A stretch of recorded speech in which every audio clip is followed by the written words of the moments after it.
Di sini saya akan mencoba mempresentasikan tentang materi yang akan saya bawa. Tetapi sebelum itu, saya akan memperkenalkan terlebih dahulu. Perkenalkan, nama saya Ferdiansyah Dwi Nugraha dengan nomor NPM 21012010072. Kita langsung masuk ke pembahasan yang pertama. Ada himpunan. Himpunan adalah suatu himpunan yang dapat diartikan sebagai kumpulan atau kelompok dari suatu objek atau unsur yang dirumuskan secara tegas dan dapat dibeda-bedakan. Selanjutnya adalah himpunan beserta contohnya. Yang pertama ada himpunan bilangan asli. Jika dilambangkan A sama dengan himpunan 1, 2, 3, 4, 5, 6, 7, dan seterusnya. Yang kedua ada himpunan bilangan cacat. Yang dilambangkan dengan C sama dengan bermula dari angka 0, 1, 2, 3, 4, 5, dan seterusnya. Yang terakhir adalah himpunan bilangan prima yang dilambangkan dengan X sama dengan 2, 3, 4, 7, dan seterusnya. Selanjutnya ada operasi himpunan. Yang pertama ada irisan.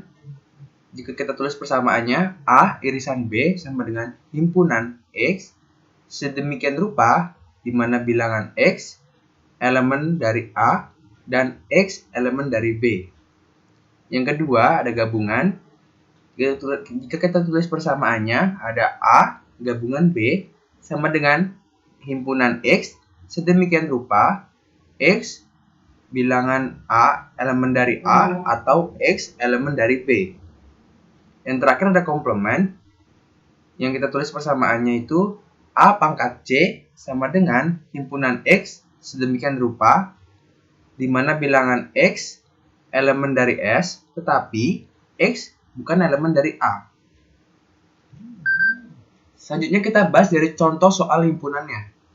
Yang pertama, ada contoh kasus seperti ini.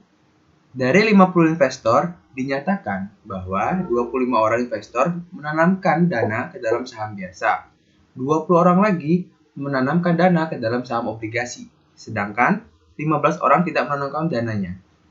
Yang ditanya, berapa banyak investor yang menanamkan dananya ke dalam saham biasa dan obligasi?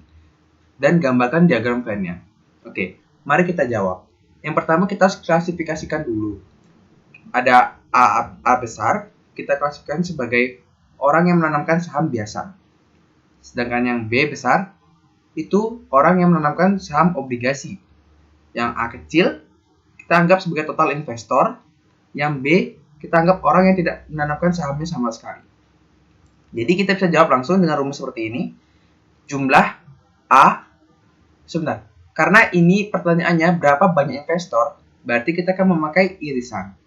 Jadi jumlah A irisan B sama dengan dalam kurung A jumlah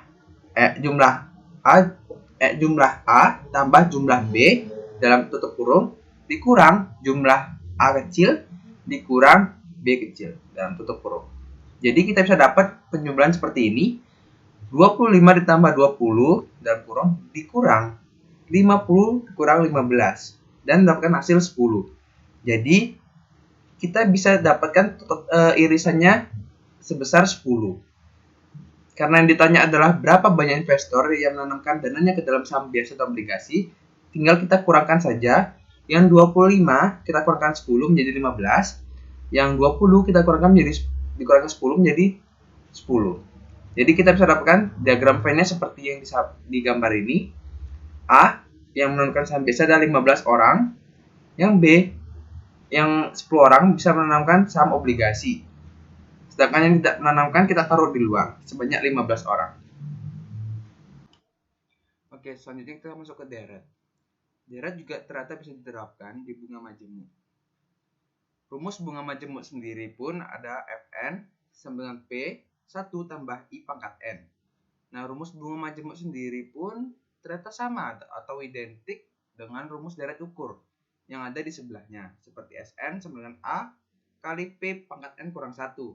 Nah, di bunga majemuk sendiri terdapat dua rumus yang bisa dipakai. Yang pertama adalah bila bunganya sekali dalam setahun.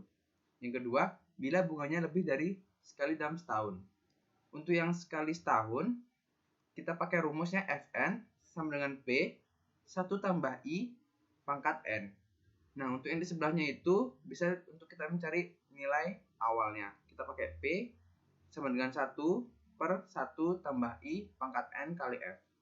Untuk yang lebih dari setahun bunganya, kita pakai rumus Fn sama dengan P 1 tambah I per M pangkat NM. Nah, sama seperti yang sekali setahun, untuk mencari nilai awalnya untuk yang bunga lebih dari setahun, kita dapat pakai P sama dengan 1 per 1 tambah I per M pangkat NM kali F. Nah, untuk keterangannya sendiri pun Fn itu adalah nilai akhir setelah periode ke N. Sedangkan P itu adalah nilai awal, I itu adalah suku bunga per tahun, dan N itu jumlah tahunnya, sedangkan M adalah frekuensi pembayaran bunga dalam setahunnya. Selanjutnya kita bisa membahas soal deret atau contoh kasusnya. Di sini ada Ferdian menginvestasikan uang sebesar 2 juta rupiah dengan bunga majemuk sebesar 20% per tahunnya. Tentukanlah jumlah investasi Ferdian selama 5 tahun ke depan. Kita jawab saja. Yang kita cari tahu adalah diketahui nilai awal itu adalah 2 juta rupiah. Bunganya adalah 20% per tahun dan jangka waktu investasinya adalah 5 tahun. Jadi P-nya adalah 2 juta atau nilai awal. Suku bunga atau I kita ambil 20% dan N itu jumlah tahunnya sebesar 5 tahun. Nah, karena ini bunganya per tahun, kita pakai rumusnya tadi yang per tahun, jadi Fn sama dengan P 1 tambah I pangkat N. Nah, kita langsung masukkan saja tuh ke dalam rumusnya, angka-angkanya. 2 juta 1 tambah 0,2 pangkat 5. 2 juta 1,2 pangkat 5. 2 juta dalam kurung 2,48832. Dan hasilnya pun kita dapatkan 4.976.640 rupiah. Nah, itu dah jumlah investasi Ferdian selama 5 tahun ke depan. Oke, selanjutnya kita membahas fungsi linear untuk menentukan persamaan garis. Ternyata bisa diterapkan di fungsi permintaan dan fungsi penawaran. Terdapat dua metode yang biasa digunakan, yaitu metode kedua dan titik dan metode 1 titik. Tetapi kita lebih sering memakai yang metode 2 titik daripada yang metode 1 titik. Nah, untuk yang metode 2 titik ini, Q kurang Q1 bagi P kurang P1 sama dengan Q2 kurang Q1 bagi P2 kurang P1. Nah, untuk keterangannya sendiri pun Q1 merupakan kuantitas awal, Q2 adalah perubahan kuantitas, P1 adalah harga awal, dan P2 adalah perubahan harga. Oke, selanjutnya kita ke contoh kasusnya.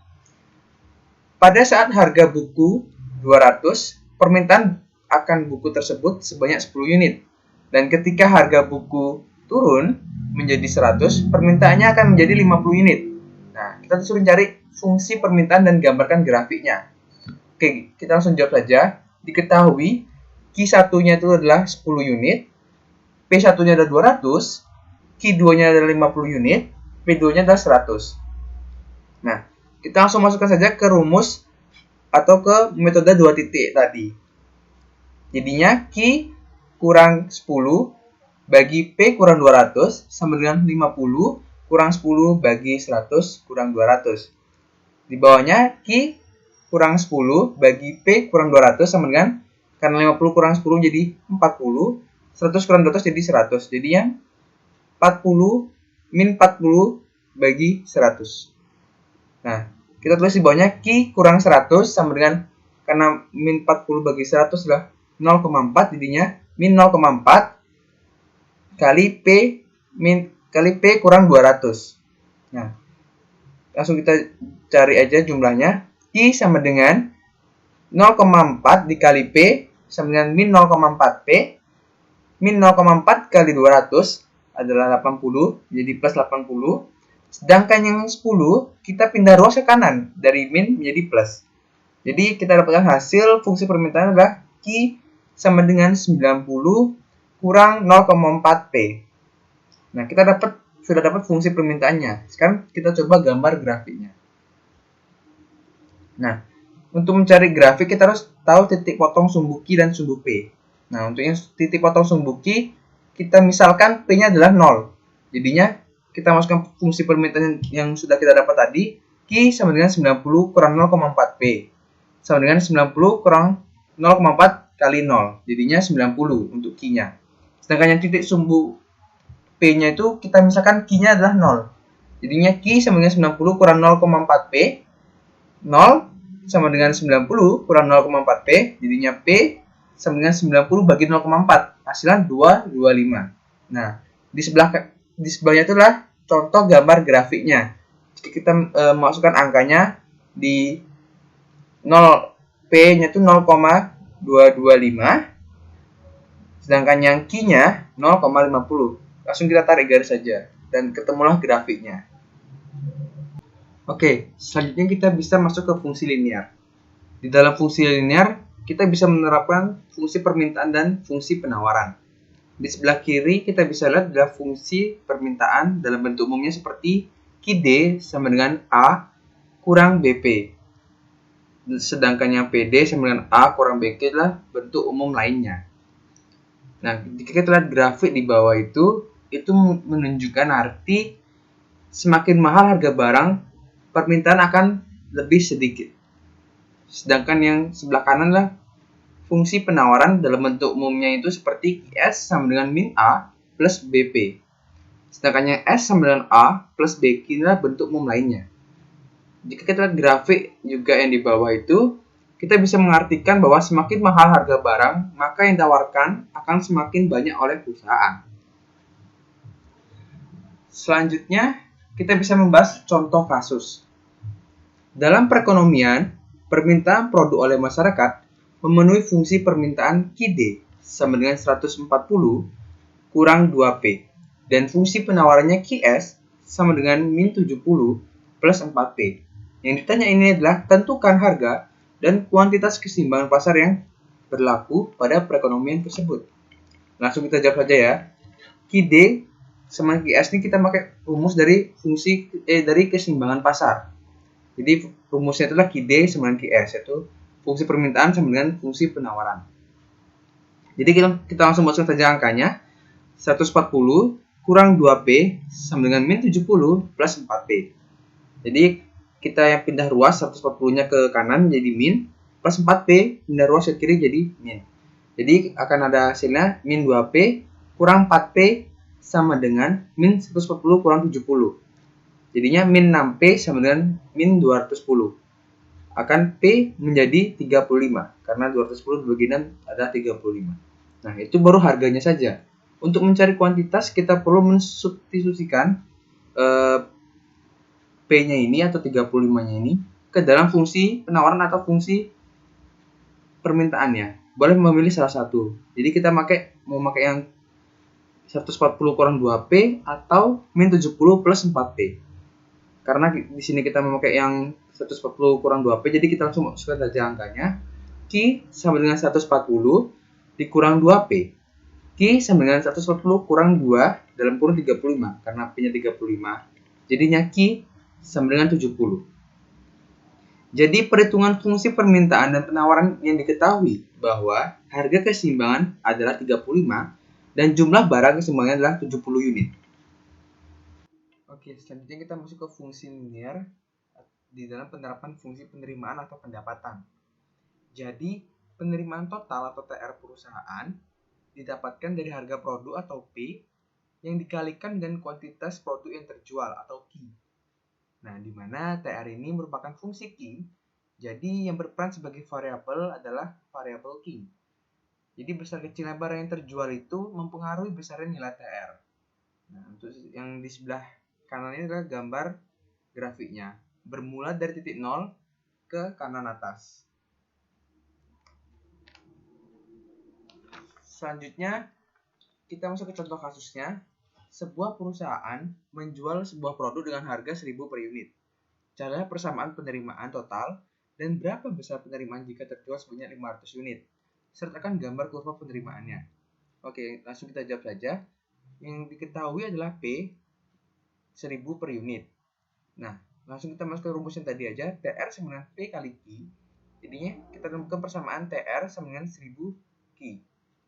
Nah, yang ditanya berapa total penerimaan jika terjual sebanyak 500 unit. Jadi tinggal kita masukkan saja TR sama dengan 1000 Ki, TR sama dengan 1000 kali 500, TR sama dengan 500.000. Itu adalah jumlah penerimaan jika terjual sebanyak 500 unit.